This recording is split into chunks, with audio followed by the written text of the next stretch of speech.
je vais parler à quelqu'un qui est un peu déçu de lui parce qu'il n'arrive pas à atteindre ses objectifs. Quelqu'un dont le succès détermine l'avenir de plusieurs. Or, il ne voit qu'échec dans sa vie. Tu sais, il y a un grand leader dans la Bible qui est passé par là. Il s'appelait Pierre.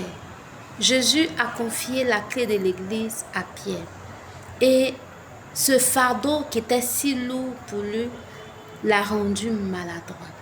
Au point où, lorsque Jésus devait se faire crucifier, Pierre n'a pas voulu s'éloigner de Jésus. Il voulait montrer à Jésus que oui, c'est moi, je suis le grand frère, que je suis capable. Et c'est pourquoi je vais te suivre jusqu'au bout. Mais il a régné Jésus à 3 reprises. Et il se sentait confondu. Et Jésus même l'a regardé dans les yeux lorsqu'il a régné. Il s'est demandé, est-ce que je peux y arriver? Mais par l'Esprit de Dieu, Pierre a pu tenir ses promesses. Pierre a pu bâtir l'église de Jésus-Christ. Il n'est pas resté sur son échec, il s'est relevé. Toi aussi, tu peux te relever. Oui, c'est vrai que tes parents, avant de partir, t'ont dit, tu as la responsabilité de tes frères et sœurs. Mais tu vois que toi-même, tu ne t'en sors pas. Mais si quelqu'un ne s'en sort pas, comment est-ce qu'il peut tirer certaines personnes vers le haut?